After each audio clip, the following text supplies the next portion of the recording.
నమస్తే అండి. నేను వాణి. ఈరోజు మనం డి. కామేశ్వరి గారు రచించిన 'కన్నీటికి విలువెంత' అనే ఒక మంచి కథను విందాం. ఉదయం 12:30 సమయం. సరోజినీదేవి మెటర్నిటీ హోమ్‌లో doctor Sarojini Devi MBBS, MD gynaecology specialist. ఉదయం నుంచి పేషెంట్లతో ఉక్కిరిబిక్కిరై కాస్త ఊపిరి పీల్చుకునే సమయం. ఆవిడ నర్సు చాలా బిజీగా ఆ పూట లెక్కలు, వసూళ్లు సరిచూసుకుంటూ తలక్రిందులయ్యే సమయం. అలాంటి సమయంలో డాక్టర్ సరోజినీదేవి తీరికని, నర్సు బిజీని చెదరగొడుతూ ఆమె గారి కారు డ్రైవర్ ఆవిడని విసిగిస్తూ ఉన్నాడు పావుగంట నుంచి.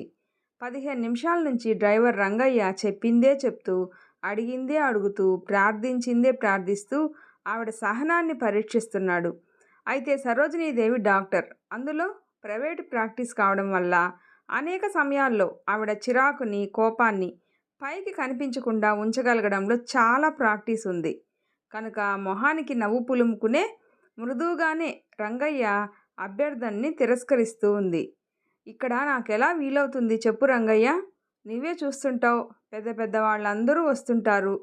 ఎప్పుడు ఒక రూమన్నా ఖాళీగా ఉండగా నువ్వు చూసావా? అంటుంది ఆవిడ. ఆ అభ్యంతరంతో నైనా వదిలించుకోవాలి అని. అమ్మమ్మ, అలా అనకండమ్మగారు.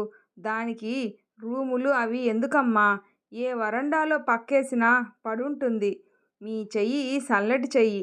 ఏదో మీ దయవల్ల ఈసారన్న బిడ్డ దక్కుతాడని ఆశ. అంతకంటే ఏం లేదమ్మగారు. రంగయ్య జిడ్డులా పట్టుకొని అప్పటికి అరడజను సార్లు వల్లించిన మాటే మరోసారి అన్నాడు. ఏమిటో నీ పిచ్చి? నీకెందుకు భయం? పెద్దాసుపత్రిలో చేర్పించు. నేను అక్కడి డాక్టర్లతో జాగ్రత్తగా చూడమని ఫోన్ చేసి చెప్తాను. చూడు, ఇక్కడికి అందరూ పెద్ద పెద్ద వాళ్ళు వస్తూ ఉంటారు. ఇక్కడైతే చాలా ఖర్చు అవుతుంది. మరి నీ పెళ్ళాన్ని ఎక్కడ ఉంచడానికి అవుతుంది చెప్పు? రంగయ్య దీనంగా చూశాడు. మీ దయ, మీరలా అనేస్తే నేనేం చెప్పగలను? 3 సార్లు 3 బిడ్డలు పుట్టకుండానే 2 పుట్టి 1 పోయారు. ఈసారన్నా బిడ్డ దక్కకపోతే దానికి పిచ్చెక్కిపోతుందమ్మగారు. అబ్బబ్బా, నీ గోల నీదే కాని నా మాట వినిపించుకోవు గదా. నీ పెళ్ళానికి ఏం పర్వాలేదు. నిన్న చూశాగా, అంతా సవ్యంగానే ఉంది. మరో 20 రోజుల్లో కాన్పు రావచ్చు. నొప్పులు రాగానే ఆసుపత్రికి తీసుకెళ్ళు. నేను వెంటనే ఫోన్ చేస్తా వాళ్ళకి. అక్కడ బాగానే చూస్తారు. బిడ్డ చనిపోతే దానికి వాళ్ళేం చేయగలరు చెప్పు? అనవసరంగా నీ భయం గాని. ఇక్కడుంటే మాత్రం నేను నీ బిడ్డని బ్రతికించగలనా? రంగయ్య ఇంకేం చెప్పనన్నట్లు దిగులుగా చూశాడు, నిరుత్సాహంగా. ఏదో మీ కాడ పనిచేసేవాడిని కదా అని మీరు దయించుతారని అడిగానమ్మగారు. లేకపోతే మాలాంటి వాళ్ళకి ఈ నర్సింగ్ హోము దరిదాపులకు వచ్చే అర్హత లేదని నాకు తెలీదా? ఏదో మీరైతే నాకు భరోసా, ధైర్యం అని చెప్పి అడిగానమ్మగారు. సరే, మా రాత ఎట్లా ఉంటే అట్టాగే అవుతుందిలేండి అన్నాడు బాధగా. అదే సమయంలో నిగనిగలాడుతున్న ఓ పెద్ద నల్లని కారు వచ్చి మెటర్నిటీ హోమ్ పోర్టికోలో ఆగింది. ఆ కారుని దానిలో నుంచి దిగుతున్న ఖరీదైన మనుషుల్ని చూడగానే, ఆ సరే సరే, తర్వాత చూద్దాంలే, ఇంకా టైం ఉందిగా. ఆ వేళకి ఖాళీ ఉంటే డెలివరీ ఇక్కడే చేయిస్తాలే. ఇక వెళ్ళు, ఎవరో వచ్చారు అంటూ హడావుడి పడింది సరోజినీదేవి. ఆ కాస్త మాటకే రంగయ్య మొహం కళకళలాడింది. దేవుడు మిమ్మల్ని చల్లగా చూస్తాడమ్మగారు అంటూ కళ్ళు తుడుచుకుంటూ వెళ్ళిపోయాడు. సూటు బూటుతో ఉన్న 50 దాటిన ఒక ఆయన, ఆయన వెనకాల పట్టుచీరలో 40 దాటిన స్త్రీ, ఆవిడ పక్కన నెలలు నిండి అతి సుకుమారంగా కనిపిస్తున్న ఓ యువతిని గదిలో నుంచే చూసింది సరోజినీదేవి. వచ్చిన వాళ్ళ అంతస్తుల్ని, వాళ్ళ కార్లని, ఖరీదైన బట్టల్ని చూసి నిర్ణయించడం సరోజినీదేవికి అలవాటైన పని. గుమ్మంలో వాళ్ళని చూస్తూనే, రోగం తెలుసుకోకుండానే వాళ్ళ బిల్లుల్ని మనసులోనే నిర్ణయించుకోవడం సరోజినీదేవి హాబీ. ఇప్పుడు ఖరీదైన ఇంపాలా కారు, రెపరెపలాడే సిల్కు చీరలు చూస్తూనే ఎన్నో పచ్చనోట్లు ఆమె మనసులో కదలాడాయి. మామూలు అలవాటు ప్రకారం ముందు గదిలో నర్సు వచ్చిన పేషెంట్లని రిసీవ్ చేసుకొని ఎందుకొచ్చారో, పేరేమిటో, ఊరేమిటో వివరాలు అడిగి, ముందుగా అపాయింట్మెంటు అది ఉందో లేదో మొదలైన లాంఛనాలన్నీ పూర్తి చేసి కానీ డాక్టర్ దగ్గరికి తీసుకెళ్ళదు. అలా తీసుకెళ్లిన పేషెంట్లని డాక్టరు అతి బిజీగా ఏదో రాస్తూ మధ్యలో వచ్చిన వారికేసి చూడకుండానే చెయ్యి ఊపుతుంది కూర్చోమని. ఆ తర్వాత ఆ రాసే బ్రహ్మరాత ఆపి తలెత్తి అతి మనోహరంగా ఓ నవ్వు నవ్వి పేషెంట్లని సమ్మోహితుల్ని చేస్తుంది. ఆ తర్వాత అసలు కార్యక్రమానికి నాందిగా what can I do for you అంటూ అతి వినయంగా అతి శ్రద్ధ చూపుతూ వారి కోసమే తను అక్కడ ఎదురు చూస్తూ కూర్చున్నట్లు అడుగుతుంది. ఆ రోజు అదే తంతు జరిగింది. ఆ వచ్చిన పెద్ద మనిషి గొంతు సవరించుకున్నాడు. ఈ అమ్మాయి మా అమ్మాయి, 9వ నెల వచ్చింది. ఓసారి చూపించి రూమ్ కాస్త ముందుగా బుక్ చేసుకుందామని. మంచి పని చేశారు. మా నర్సింగ్ హోమ్లో కనీసం 15 రోజుల ముందన్నా రూమ్ రిజర్వ్ చేసుకోకపోతే ఖాళీయే ఉండదు అంది సందు దొరకగానే తానెంత బిజీ డాక్టరో వివరిస్తూ. "ఆ ఆ, అలానే మేము విన్నాం, అందుకే ఇక్కడికి వచ్చాం. మీరోసారి అమ్మాయిని చూసి ఏ తేదీల్లో పురుడు రావచ్చో చెప్తే రూము రిజర్వ్ చేసుకుంటాం" అన్నాడు ఆయన. "ఆ, అలాగే. నీ పేరేంటమ్మా?" ఆ అమ్మాయి వంక తిరిగి నవ్వుతూ ప్రశ్నించింది సరోజిని. ఆ అమ్మాయి వచ్చిన దగ్గర నుంచి చాలా అనీజీగా కూర్చొనుంది. పాలిపోయినట్లున్న మొహంలో ఏదో బెదురు, ఆదుర్ద, ఇవే కాక ఇంకా ఏవేవో భావాలు ఆమె మొహంలో మొదలవడం డాక్టర్ దృష్టిని దాటిపోలేదు. తప్పు పని చేసిన పసిపిల్ల తల్లి దృష్టి నుంచి తప్పించుకుంటున్నట్లుగా ఆమె చూపులు బెదురుతూ అటు ఇటు చూస్తూ ఉన్నాయి. డాక్టర్ ప్రశ్నకి ఆ అమ్మాయి బదులు తల్లి జవాబిచ్చింది. "అమ్మాయి పేరు మాధవి" అంది. "అమ్మాయికి మొదటి కాన్పేనా? అల్లుడు గారు ఏం చేస్తున్నారు?" ఆయన ఆవిడ ఇద్దరు చప్పున మొహాలు చూసుకున్నారు.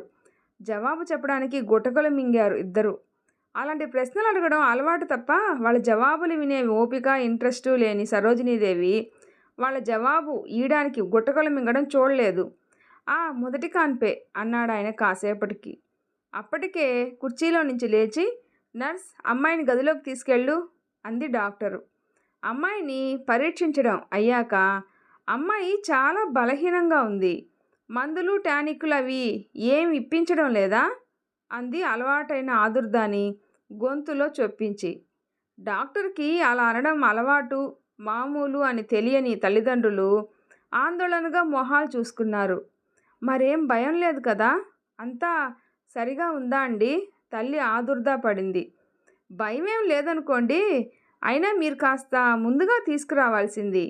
సరే, ఇప్పుడింకా నా దగ్గరకు తీసుకొచ్చారు గనుక ఇంక భయం లేదనుకోండి. నేను చూసుకుంటానులేండి. అసలు ఇది వరకు ఏ డాక్టర్కి చూపించలేదా? ఏ అమ్మా, మీ ఆయన నీకేం మందులు ఇప్పించలేదా? Too bad. రాని, పాపను చూడ్డానికి వచ్చినప్పుడు నేనే అడుగుతానుండు" అని నవ్వుతూ, "don't worry, you will be safe in my hands" అంటూ భుజం తట్టింది. "సరే, మందులు ఇంజెక్షన్స్ రాసిస్తాను. ఈ నెల రోజులైనా ఇప్పిస్తే కాస్త కోలుకుంటుంది అమ్మాయి. ఇంకా 20 రోజుల పైనే టైం ఉందిలేండి" అంది డాక్టరు. "ఇంజెక్షన్స్ మీరే ఇస్తారా అండి?" "మీ ఇష్టం. ఎవరిచ్చినా ఇయ్యొచ్చు అనుకోండి. కానీ ఎప్పటికప్పుడు ఏమాత్రం ఇంప్రూవ్మెంట్ ఉందో నేను చూస్తూ ఉండడం అవసరం" అంటూ ఆపేసింది. ఆ మాట అన్నాక అవతలి వాళ్ళు ఆవిడ దగ్గరకే తీసుకురాక మానరు అని ఆవిడకి తెలుసు. ఒక్కొక్క ఇంజెక్షన్కు 10 రూపాయలు బిల్లు వేయొచ్చు అన్న విషయం ఆమెకెవ్వరూ చెప్పనక్కర్లేదు. "సరే, అయితే వస్తాం. మీ బిల్లు" అన్నాడా పెద్ద మనిషి. "బయట గదిలో నర్సు ఉంటుంది, అక్కడియ్యండి" నిర్లక్ష్యంగా అంది డాక్టరు. అదో పెద్ద విషయం కానట్టు, బిల్లుకి అంత ప్రాముఖ్యం లేనట్టు. కానీ పై గదిలో నర్సు పేషెంట్లు వెళ్ళడానికి ముందే రెడీగా నిల్చొని డాక్టర్ గారి విజిటింగ్ ఫీజు 25 రూపాయలు అక్కడ పెట్టందే ఎంత తెలిసిన వాళ్ళని వెళ్ళనీయదని. మళ్ళీ మర్నాడు వచ్చే పేషెంట్లు కూడా రేపటి సంగతి రేపు, ఈరోజుది ఈరోజు అంటుందని పాపం ఆ పెద్ద మనిషికి తెలియక డాక్టర్ మంచిని, మాట మంచిని, ఆమె శ్రద్ధాశక్తుల్ని మనస్ఫూర్తిగా మనసులోనే మెచ్చుకుంటూ కృతజ్ఞతలతో నమస్కారం పెట్టి సెలవు తీసుకున్నాడు. సరోజిని మెటర్నిటీ హోమ్కి ఆ నగరంలో మంచి పేరు ప్రతిష్టలే ఉన్నాయి. డాక్టర్ సరోజిని గైనకాలజీ స్పెషలిస్టు అవడం ఒక కారణం. ఆ చుట్టుపక్కల ఆ మాత్రం సదుపాయాలున్న నర్సింగ్ హోమ్ మరొకటి లేకపోవడంతో సరోజిని ఖరీదు అందుబాటులో లేకపోయినా అంతో ఇంతో ఉన్నవాళ్ళందరూ ఆమె దగ్గరికే వెళ్తూ ఉంటారు. వెళ్ళక తప్పదు అని అనాలేమో, ఏ మాటకు ఆ మాటే చెప్పుకోవాలి. ఆవిడ విజిటింగ్ ఫీజు రూ. 25. ఆవిడ నర్సింగ్ హోమ్లో రూమ్కి రోజుకి రూ. 20. నార్మల్ డెలివరీ అయినా 200 బిల్లు. కాస్త కాంప్లికేటెడ్ పురుళ్ళకి 300, 400 పుచ్చుకుంటే ఏంగాక ఆవిడ నర్సింగ్ హోమ్ మంచి నీట్గాను, దానిలో పేషెంట్లకి మంచి అటెన్షను, డే డ్యూటీకి 2 నర్సులు, నైట్ డ్యూటీకి 2 నర్సులు, అంతా మంచి సిస్టమేటిక్గా జరుగుతుంది అంటారు అందరూ. డాక్టర్ సరోజినీలాగే ఆవిడ నర్సింగ్ హోము అందంగా ఆధునికంగా ఉంటుంది. ఆవిడలాగే నున్నగా ఆవిడ నర్సింగ్ హోము ఫ్లోరింగ్ మెరుస్తూ ఉంటుంది. ఆవిడ కట్టే అందమైన ఖరీదైన చీరల్లాగే నర్సింగ్ హోమ్లో అందమైన ఖరీదైన పరదాలుంటాయి. ఆవిడ నుంచి మంచి ఖరీదైన ఉడుకులాం వాసన వస్తే ఆవిడ నర్సింగ్ హోము లాజార్ వాసన లేస్తుంటుంది. రోజు ఆవిడ విరియని గులాబీ తలలో పెట్టుకోవడమే కాక గులాబీలను పేషెంట్ల గదుల్లో ఫ్లవర్ వాజుల్లో కూడా పెట్టిస్తుంది. మొత్తానికి డబ్బు మాట ఎలా ఉన్నా నర్సింగ్ హోమ్లో హాయిగా ఉంటుంది అని అనుకోకుండా ఉండలేరు ఎవ్వరు. డబ్బు గుంజితే గుంజింది కానీ మంచి శ్రద్ధ చూపిస్తుంది. హస్తవాసి మంచిదే అనుకుంటారు పేషెంట్లు వెళ్ళేటప్పుడు. ఆవిడ మనిషి ఎంత అందంగా నాజూగ్గా ఉంటుందో ఆవిడ మనసు అంత వికారంగా కఠినంగా ఉంటుంది అంటారు తెలిసిన వాళ్ళు. జీవితంలో ఆవిడికి డబ్బు సంపాదించడమే ధ్యేయం. ఆవిడ మనీకి తప్ప మనసుకి ఏ విలువ ఇయ్యదని, ఆవిడ మైండు, హార్టు వగైరాలన్నీ మనీ కిందే కప్పబడి ఉంటాయని, ఆ మనీ సంపాదించుకోవడం కోసం పాపానికి పుణ్యానికి వెరవదని, ఆ మనీ కోసం జిత్తులు ఎత్తులు ఎన్నైనా వేస్తుందని అనుకుంటారు ఆవిడ్ని తెలిసిన వాళ్ళు. కాన్పుకి పేషెంట్ని టేబుల్ మీదకి ఎక్కించిన దగ్గర నుంచి తెగ గాబరా పడిపోతూ ఉంటుంది. 4 గట్టి నొప్పులు పడనీయదు.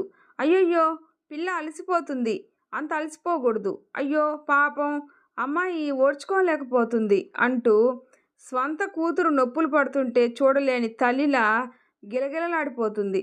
లాభం లేదు, అమ్మాయి ఇంకా కష్టపడలేదు, ఫోర్సెప్స్ వేసి తీసేస్తాను అంటూ హడావిడి పడుతుంది.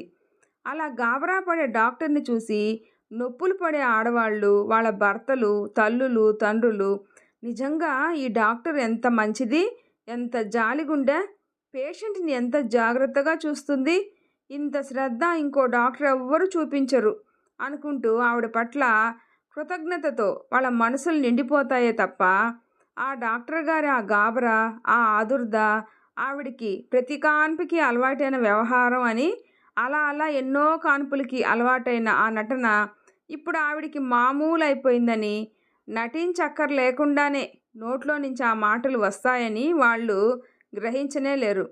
ఆవిడ మొహంలో హావభావాలు ఆమెకు తెలియకుండానే మారిపోతుంటాయని చస్తే ఊహించలేరు. ఆ ఆదుర్ద అంతా ఫోర్సెప్స్ వేస్తే మరో 100 బిల్లు ఎక్కువ వేయొచ్చని, నొప్పులు మామూలు నొప్పులే అయినా ఏదో బిడ్డ బయటికి రాదు అన్నంత హడావిడి తనుపడి పేషెంట్ల తాలూకు వాళ్ళని పెట్టి ఆ కాంప్లికేటెడ్ కేసుని తాను కాబట్టి గట్టెక్కించినట్లు, అందుమూలంగా ఆమె పడిన కష్టానికి మరి కాస్త బిల్లు వడ్డించవచ్చు అని ఆవిడ అనుకుంటుందన్న విషయం వాళ్ళ ఊహకి ఎలా అందుతుంది? కాన్పులకే కాదు, మామూలు ఏ గర్భిణి పరీక్ష చేయించుకోవడానికి వచ్చినా పరీక్షిస్తూ ఆదుర్దాగా బిడ్డ సరిగా తిరుగుతుందా అనో, నొప్పి ఏమైనా కానీ వస్తుందా అనో అడుగుతుంది. దాంతో టేబుల్ మీద పేషెంట్ గాబరా పడుతూ ఏం డాక్టర్ అలా అడుగుతున్నారు అంటూ కలవరపడతారు. ఆవిడ కాస్త ఆలోచన నటించి మరోసారి పరీక్షిస్తుంది. సీరియస్గా మాట్లాడకుండా. పేషెంట్ మరింత గాబరా పడుతుంది. కాస్త గట్టిగా నొప్పి వస్తే పురుడు వచ్చేట్టుంది అంటుంది. దాంతో 7వ నెలలో ఉన్న ఆ పేషెంటు అయ్యో అదేంటండి, ఎలాగండి అంటూ భయంగా చూస్తుంది. అప్పుడు డాక్టర్ దీర్ఘంగా ఆలోచిస్తూ చేతులు కడుక్కుంటుంది తాపీగా. అవతల పేషెంటు డాక్టర్ నోట్లో నుంచి రాబోయే మాట కోసం ప్రాణాలు ఉగ్గపట్టుకొని ఎదురు చూస్తూ ఉంటుంది. డాక్టర్ ఇంకా ఆలోచిస్తూనే కాగితం తీసి రాస్తుంది. చూద్దాం, మరేం పర్వాలేదులే, ఇంజెక్షన్స్ రాస్తాను, అంతా నేను సరిచేస్తాగా, కంగారు పడకు, ఇంట్లో అట్టే తిరక్కు, భయపడకు, నేనున్నానుగా అంటూ ధైర్యం చెప్తుంది. పేషెంట్కి పోయిన ప్రాణం తిరిగొస్తుంది. ఏదో కింద పడిపోవడానికి సిద్ధంగా ఉన్న నెల తక్కువ బిడ్డని కింద పడకుండా నెలలు నిండే వరకు నిలిపి ఉంచింది ఈ డాక్టర్ కాబట్టి అనిపించి వాళ్ళ ఆవిడ పట్ల కృతజ్ఞతతో, గౌరవంతో ఉక్కిరిబిక్కిరయ్యి ఆవిడ బిల్లు ఎంత వేసిందో కూడా పట్టించుకోకుండా ఇచ్చేస్తారు తప్ప డబ్బు ఎక్కువ లాగడానికి అలా అంది అని వాళ్ళు ఊహించలేరు. అలాగే ప్రతి కేసుని, సింపుల్ కేసుని కాంప్లికేటెడ్ చేసేసి ఎక్కువ డబ్బు లాగుతుందని పాపం చాలామంది గ్రహించలేరు. జనరల్ ఆసుపత్రిలో 3 నిమిషాల్లో అయ్యే కార్టరైజేషన్ లాంటి సింపుల్ వాటికి కూడా ఓ అరగంట చేసి 300 గుంజుతుందన్న విషయం గ్రహించలేరు. జనరల్ ఆసుపత్రికి వెళ్ళే పేషెంట్లని అక్కడ డాక్టర్లు సరోజినీదేవితో లాలూచీలు ఉండే డాక్టర్లు కాస్త కూస్తో డబ్బున్న పేషెంట్లని పలానా నర్సింగ్ హోమ్ అయితే మీకు చాలా సదుపాయంగా ఉంటుంది, మంచి అటెన్షన్ కూడా ఉంటుంది, ఆ డాక్టర్ చాలా మంచిది అంటూ సరోజిని నర్సింగ్ హోమ్ వైపు డైవర్ట్ చేయడానికి ప్రయత్నిస్తారు. జనరల్ ఆసుపత్రి చుట్టూ తిరిగే ఓపిక లేని డబ్బున్న వాళ్ళు, పొరుగురు నుంచి వచ్చే ధనవంతులు, పని త్వరగా ముగించుకోవాలని ఆరాటపడేవాళ్ళు, జనరల్ ఆసుపత్రిలో చెడిపోయిన ఎక్విప్మెంట్ ఎప్పుడు బాగవుతుందో, అసలు బాగవుతుందో లేదో తెలియని వాళ్ళు అందరూ సరోజినీదేవి నర్సింగ్ హోమ్కి వెళ్ళి జనరల్ ఆసుపత్రిలో ఏ 25 రూపాయలతో అయ్యేదానికి 200 సమర్పించుకుంటున్నామన్న సంగతిని గుర్తించుకోకుండా పని త్వరగా ముగిసింది, నర్సింగ్ హోమ్ చాలా బాగుంది అనుకుంటారే తప్ప ఇలాంటి కేసులకి వచ్చే డబ్బు ఆ డాక్టరు, ఈ డాక్టరు చెరీ సగం పంచుకుంటారు అన్న సంగతి వాళ్ళు గ్రహించనే లేరు. ఎవరన్నా గ్రహించినా మరో గత్యంతరం లేక మనసులోనే తిట్టుకుంటూనే వాళ్ళ అవసరం కోసం అక్కడికి వెళ్ళక తప్పదు, వెళ్ళి ఆవిడ కోరినంత సమర్పించుకోక తప్పదు. మహా అయితే మాయదారి కాలం, మాయదారి డాక్టర్లు ఇలా జలగల్లా పీల్చేస్తున్నారు, ఇలా గుంజేస్తున్నారు, డాక్టర్ల పనే బాగుంది అంటూ తిట్టుకుంటారు కాసేపు. అంచేత డాక్టర్ సరోజినీదేవి మన కోసం ఎన్ని జిత్తులు ఎత్తులు వేసినా అవి జిత్తులు ఎత్తులని తెలిసినవారు, తెలియనివారు ఆ ఊర్లో ఆవిడ నర్సింగ్ హోమ్కి వెళ్ళక మానరు, వెళ్ళక తప్పదు.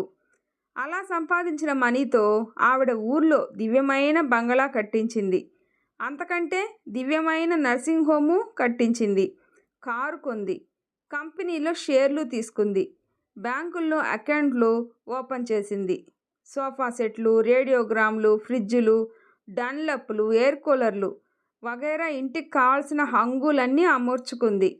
వంటకి అయ్యరు, పిల్లలకి ఆయా, కారుకి డ్రైవరు మొదలైన పరివారాన్ని ఏర్పరచుకుంది. 3 పిల్లలు ముచ్చటగా కాన్వెంట్లో చదువుకుంటున్నారు. 3కి 3 ఇన్సూరెన్స్ పాలసీలు ఉన్నాయి. ఆవిడ భర్త ఆనందరావు సార్థక నామధేయుడు. ప్రపంచంలో తను పొందగలిగినంత ఆనందాన్ని సరోజినీదేవి డబ్బుతో పొందుతూ ఆనందిస్తూ ఉంటాడు. అతను నలుగురికి మిస్టర్ సరోజినీదేవి లాగానే తెలుసు. అతనికి ఓ బ్యాంకుకి అకౌంటు, ఇన్సూరెన్స్ పాలసీ తీసుకుంది సరోజినీదేవి. అతని ప్రైవేటు తిరుగుడికి ఓ వెస్పా కొనిచ్చింది. ఆమె పురుళ్ళు, గర్భస్రావాలు చేసి సంపాదించిన డబ్బుని పేకాట ద్వారా చేతనైనంతగా ఖర్చు చేయడం అతని హాబీ. భర్త అన్న పదానికి నిజమైన అర్థం చెప్పాలి అంటే వారి సంసార జీవితంలో సరోజినీదేవే భర్త, ఆనందరావు విశ్వాసపాత్రుడైన భార్య. నెలకి ఎంత లేదన్నా 5-6 వేల పైనే సంపాదిస్తూ ఉంది. ఇంకా ఇంకా ఇలా ఈ డబ్బు కోసం ఆవిడికి కక్కుర్తి ఎందుకు చెప్పమా అని ఆవిడంటే గిట్టని వాళ్ళు కసిగా అనుకుంటారు. ఖర్చు పెట్టే మొగుడున్నాడు, 3 పిల్లలున్నారు, 4 నర్సులున్నారు, నర్సింగ్ హోము ఉంది, 4 నౌకర్లున్నారు, ఇన్కమ్ ట్యాక్స్ వాళ్ళున్నారు, స్టేటస్ ఉంది. ఇవన్నీ మెయింటైన్ చేయాలంటే డబ్బు వద్దా ఏమిటి? పాపం ఆడది, సంసారం లాక్కొస్తుంది అంటారు ఆవిడ అభిమానులు. మొత్తానికి ఆవిడ డబ్బు మనిషి అని పేరు పడింది ఆ ఊర్లో. అయినా ఆవిడ నర్సింగ్ హోమ్ అంతా బిజీ నర్సింగ్ హోము ఆ ఊళ్ళో లేదు. సరోజినీదేవి నర్సింగ్ హోము వరండాలో పొద్దుటి నుంచి అతి ఆదుర్దాగా వినబోయే కబురు కోసం ఆందోళన పడుతూ డ్రైవర్ రంగయ్య కూర్చొని ఉన్నాడు. లోపల వెయిటింగ్ రూమ్లో మాధవి తల్లిదండ్రులు అంతకంటే ఆందోళనగా ఎదురు చూస్తూ ఉన్నారు కబురు కోసం. లోపల డాక్టర్ సరోజిని అంతకంటే గాబరాగా ఉంది. 2 డెలివరీ కేసులు, అందులో ఒకటి డబ్బొచ్చే కేసు, రెండోది ఉల్ఫా కేసు. రంగయ్య భార్య సీతాలకి మాధవికి మధ్య స్క్రీన్ మాత్రమే అడ్డు ఉంది. అటు సీతాలు ఇటు మాధవి ఇద్దరూ నొప్పులు పడుతూ ఉన్నారు. ఇద్దరూ స్త్రీలే, ఇద్దరి బాధ ఒకటే. ఈ లోకంలో డబ్బుకి ఎంత విలువుందో తెలియని మనుషుల్ని ఒక్క క్షణం అక్కడికి తీసుకొచ్చి నిల్చోబెడితేనే చాలు. డబ్బు విలువ ఎలాంటిదో ఎవరు నోరు విప్పి చెప్పనక్కర్లేకుండానే క్షణంలోనే గ్రహించేస్తారు. నైతిక విలువల్ని కూడా డబ్బు ఎలా తారుమారు చేస్తుందో తెలుసుకోవడానికి నిరంతర సృష్టి జరిగే ఆ గదే ఆటపట్టు. డాక్టర్ సరోజిని స్వయంగా మాధవి పక్కన కూర్చొని కాలు రాస్తుంది, కడుపు రాస్తుంది. చెమటలు పట్టిన ఆమె మొహం మీద అతుక్కుపోయిన వెంట్రుకల్ని ఆప్యాయంగా సవరిస్తుంది. కాస్త ఓర్చుకోవాలమ్మా, అయిపోయింది. కాస్త గట్టి నొప్పులొస్తే కాన్పు అయిపోతుంది. కాస్త వేడివేడి కాఫీ త్రాగుతావా? ఇదిగో డైల్యూషన్ పూర్తి కాగానే ఇంజెక్షన్ ఇచ్చేస్తాను. నిమిషంలో పురుడొస్తుంది. కాస్త ఓపిక పట్టు. అంతగా అయితే ఫోర్సెప్స్ వేస్తాను. నీకు భయం లేదు, బాగా బాధగా ఉందా అంటూ ఉపశమనాలు పలుకుతూ ఉంది. బయట కూర్చున్న ఆమె తల్లిదండ్రులకి మరేం పర్వాలేదు, భయం లేదు, నేనున్నానుగా అంటూ ధైర్యం చెప్పి వస్తుంది. ఆ స్క్రీన్ అవతల సీతాలని అటెండ్ అవుతున్న నర్సు సీతాలు కర్మానికి సీతాలని వదిలి ఓ పుస్తకం చదువుకుంటూ ఉంది. మధ్య మధ్య సీతాలు గట్టిగా మూలిగి అరిచినప్పుడల్లా, అబ్బబ్బా ఏమిటలా అరుస్తావు, కాస్త ఓర్చుకోలేవు, చిన్నపిల్లల ఏమిటా కేకలు, ఇప్పుడప్పుడే ఏం పురుడు రాదులే అని కసురుతూ ఉంది. ఇదిగో అలా ఊపిరి పైకి లాగుతావే, కిందికి వదులు, 3 కాన్పులు అయ్యాయి, ఇంకా తెలీదా అని మరోసారి కేకలు వేస్తూ ఉంది. అబ్బబ్బా అలా గొడవ చేయకు, ఇది ఆసుపత్రి అనుకున్నావా, నీ ఇల్లు అనుకున్నావా? ఏ మొగుడు దగ్గర పడుకున్నప్పుడు తెలీదా ఏమిటి కడుపు వస్తుందని, నొప్పులు పడాలని అంటూ విదిలించి పారేస్తూ ఉంది. పాపం సీతాలు గట్టిగా మూలగడానికి కూడా భయపడుతూ ఉంది. అవతల రంగయ్య ఏ నర్సన్నా కనిపిస్తే ఆరాటంగా భార్యకి ఎలా ఉందోనని అడిగితే జవాబు చెప్పినప్పుడు చెప్తున్నారు, లేనప్పుడు విసుగ్గా మొహం చిట్లించి వెళ్ళిపోతున్నారు. డాక్టర్ అయితే ఇదిగో అలా 10 సార్లు అడక్కు, కాన్పంటే నిమిషాల్లో అయిపోతుంది అనుకుంటున్నావేమిటి అని గదమాయించింది. అసలే డాక్టర్కి చాలా విసుగ్గా చిరాగ్గా కోపంగా ఉంది రంగయ్య మీద. ఇలాంటి ఫ్రీ కేసులు అటెండ్ అవడం ఎంత మాత్రం ఇష్టం లేదు ఆవిడికి. ఏదో మాట వరుసకి అన్నమాట పట్టుకొని రంగయ్య తన పెళ్ళాన్ని తన నర్సింగ్ హోమ్కి తీసుకురావడం, ఆ వేళకి 2 రూములు ఖాళీ ఉండి సరేననక తప్పకపోవడం, తీరా సీతాలు వచ్చిన ఓ గంటకే మాధవిని తీసుకురావడం. అలాంటి డబ్బు కేసు వచ్చి పక్కన సీతాలు లాంటి కేసు మీద అటెండ్ అవ్వడం ఆవిడకి ఇష్టం లేదు. కానీ టేబుల్ ఎక్కించాక తప్పదు, పొమ్మని లేక రంగయ్య మీద విరుచుకుపడింది ఆవిడ. చెప్తే విన్నావు కాదు, ఇలా ప్రాణం తీస్తే ఎలా అంది. నీ నుంచి నా పరువు పోతుంది అంటూ తిట్టింది, కసిరింది, విదిలించింది, విసుక్కుంది. ఏం చేసినా ఈ సమయంలో బయటికి తీసుకు పొమ్మందులే అనే భరోసాతో డాక్టర్ అమ్మగారి విసుగు కోపం అంతా భరిస్తూ కిక్కురుమనలేదు రంగయ్య. సీతాలకు నొప్పులు ఎక్కువైపోయాయి, అవతల మాధవికి నొప్పులు ఎక్కువయ్యాయి. డాక్టరు కంగారు చెప్పనలివి కాదు. నర్సు ఏం కంగారు లేకుండా సీతాల పక్కన నిల్చోనుంది. మాధవి నొప్పులు భరించలేకపోతుంది. సీతాలు అంతకంటే ఎక్కువ నొప్పులు వస్తున్నా నోరు మూసుకొనే భరిస్తూ ఉంది. ఇంకా ఓర్చుకోలేదు, ఫోర్సెప్స్ వేసేస్తాను అనుకుంటూ ఉంది డాక్టర్. ఫోర్సెప్స్ వేయడం ఆ దండుగ కూడా ఎందుకు, ఫ్రీ కేసు మీద చచ్చినట్టు కాసేపు నొప్పులు పడితే అదే వస్తుంది పురుడు అనుకుంటూ ఉంది సీతాల పక్కనున్న నర్సు. సీతాలకి మగపిల్లాడు పుట్టాడు, కేర్మన్నాడు. అవతల మాధవికి ఫోర్సెప్స్ వేసి బిడ్డను బయటికి లాగింది డాక్టరు. బిడ్డ కేర్మనలేదు, చన్నీళ్లు కొట్టింది, వేణీళ్ళు తపతపా మోదింది, తల క్రిందులు చేసింది బిడ్డని, నోట్లో నోరు పెట్టి ఊదింది. ఏం చేసినా బిడ్డ కదలలేదు.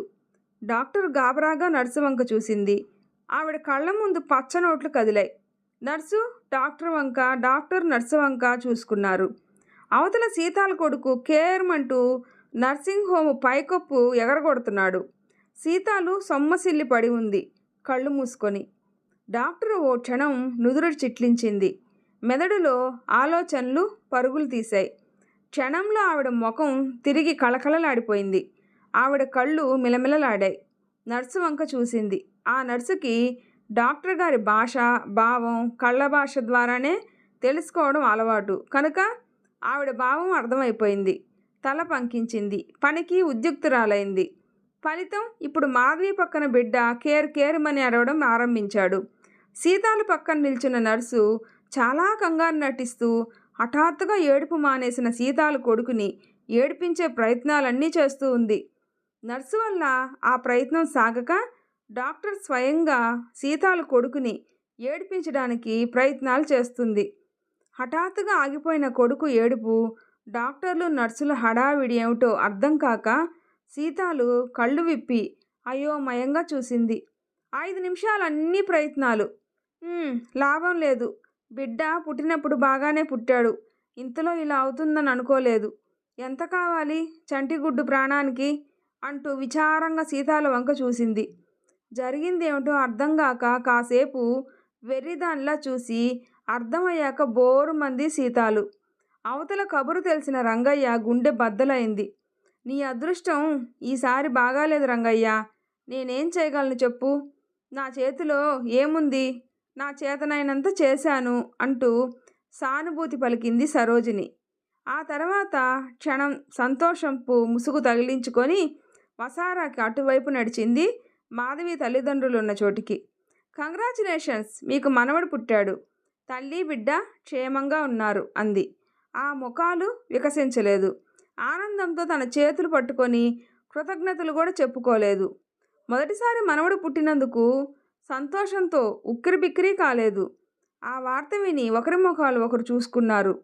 డబ్బు తప్ప మరేమీ కంటికి ఆనని సరోజిని దృష్టికి ఆ రోజు మాధవి తల్లిదండ్రుల మొహాలు వింతగా కనిపించాయి. ఆనందం స్థానంలో ఆందోళన, గాబరా వాళ్ళ మొహాల్లో కనపడటం వింతగా చూసింది సరోజిని. ఆయన కాస్త గాబరాగా హడావిడిగా డాక్టర్ని చూసి, డాక్టర్ గారు మీతో చిన్న విషయం మాట్లాడాలి అన్నాడు గొంతు తగ్గించి. సరోజిని కాస్త ఆశ్చర్యపోతూనే చెప్పండి అంది. ఇక్కడ కాదు, అలా రండి అంటూ ఆవిడ గదిలోకి దారి తీశాడు. అక్కడ ఆయన గుటకలు మింగుతూ నీళ్లు నములుతూ గాబరా పడుతూ వణుకుతున్న గొంతుతో ఆయన చెప్పిన మాటలు విన్న సరోజినీదేవి నిశ్చేష్టురాలైంది. ఆమె నోట మాట రానంతగా దిమ్మెరపోయింది. కొన్ని క్షణాలు గడిచాక ఆవిడ మొహంలోకి రక్తం ఒక్కసారిగా పొంగింది. ఆ క్షణంలో ఆవిడ మనోభావాన్ని చెప్పగలిగే మాటే లేదు. ఆఖరికి నోట్లో నుంచి మాటలు పెగల్చుకొని తీక్షణంగా చూస్తూ ఈ సంగతి ముందుగా నాతో ఎందుకు చెప్పలేదు అని మాత్రం అనగలిగింది. ఆయన చేతులు నలుపుకుంటూ ఎలా చెప్పడం, ఏమని చెప్పడం, ఎలా చెప్పగలం, సరే కాన్పయ్యాక చెప్పవచ్చు అనుకున్నాం. ఈ సంగతి మరో మనిషికి తెలియకుండా ఉంచడం మీ చేతుల్లో ఉంది డాక్టర్. మా పరువు ప్రతిష్టలు మీ చేతుల్లో ఉన్నాయి. ఆ పరువు కాపాడుకోవడం కోసమే అమ్మాయిని తీసుకొని ఇక్కడికి ఈ కొత్త ఊరు వచ్చి ఈ ఊరు కాని ఊర్లో హోటల్లో 2 నెలల నుంచి అమ్మాయిని పెట్టుకొని ఉన్నాం. అమ్మాయి ఇలాంటి వెధవ పని చేసిందని ముందుగా మాకు ఏ మాత్రం తెలిసినా ఏదో చేసేవాళ్ళం. 5 నెలలు నిండే వరకు మేము కనిపెట్టలేదు. అమ్మాయి చెప్పలేదు. అప్పుడు ఇంకా ఏం చేయలేక 7వ నెల రాగానే ఆ ఊరు నుంచి ఇక్కడికొచ్చి మకాం పెట్టాం. ఈ కాన్పైతే ఆ పిల్లాడిని ఏ అనాథ శరణాలయంలోనో ఇచ్చేసి అమ్మాయిని తీసుకెళ్ళిపోవాలని మా ఉద్దేశం. డాక్టర్, అమ్మాయికి ఇంకా తెలివి రాలేదు కదా. అమ్మాయికి తెలివి రాగానే పిల్లాడు పుట్టిపోయాడు అని చెప్పండి. నేను ఆ పిల్లాడిని తీసుకొని వెళ్తాను. ఈ సంగతి దానికి తెలిస్తే అది భవిష్యత్తులో నిశ్చింతగా ఉండలేదు. డాక్టర్, ఈ విషయం ఆ అమ్మాయికి చెప్పొద్దు. ఈ రహస్యం దాచినందుకు మీకు తృప్తి కలిగిస్తాను. డాక్టర్, పిల్లాడిని తెప్పిస్తారా? దానికి తెలివి వచ్చేలోగానే వదిలించుకొని వస్తాను. ఆయన హడావిడిగా డాక్టర్ మొహంలో మారుతున్న రంగుల్ని చూడకుండానే చెప్పాడు. డాక్టర్కి ఆ మాటలు తలకెక్కడం లేదు.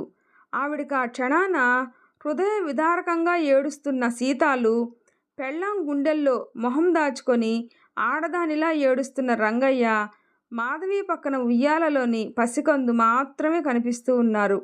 డాక్టర్ సరోజిని కోపాన్ని ఎంతో నేర్పుతో పైకి కనిపించకుండా ఉంచుకోవడం ఎంతో ప్రాక్టీస్ ఉన్న ఆమె అప్పుడు కోపాన్ని కంట్రోల్ చేసుకోలేకపోయింది. ఈ సంగతి ముందుగా నాకెందుకు చెప్పలేదు అన్న ప్రశ్నే మరోసారి కోపంతో తీక్షణంగా అడిగింది. ఆ సంగతి ముందు చెప్పకపోవడం వల్ల ఆ డాక్టర్కి ఏం నష్టమో, ఆ సంగతి ఆవిడికి ముందు ఎందుకు చెప్పాలో, చెప్పకపోయినందున ఆవిడికి జరిగిన అనర్థం ఏమిటో అన్నట్టు వింతగా ఎర్రబడిపోయిన డాక్టర్ మొహంలోకి చూశాడు. డాక్టర్కి ఇందులో ఇంత కోపం రావాల్సింది ఏముందో అంతుపట్టలేదు ఆయనకి. ఆయన ముందుగా ఆ సంగతి చెప్పనందున జరిగిన అనర్థం తెలిసిన డాక్టర్ సరోజినీదేవి హృదయం ప్రాక్టీసు మొదలుపెట్టాక మొదటిసారిగా మనీ క్రింద నుంచి నిద్రలేచింది. సీతాలు రంగయ్యని చూస్తున్న సరోజినీదేవి కళ్ళకి పల్చటి నీటి తెర వచ్చి అడ్డుగా నిలిచింది. ఈ వీడియో నచ్చితే ప్లీజ్ లైక్ చేసి షేర్ చేయండి, సబ్స్క్రైబ్ చేసుకోండి. స్టోరీ ఎలా ఉందో తప్పకుండా కామెంట్ చేయండి. Thanks for listening.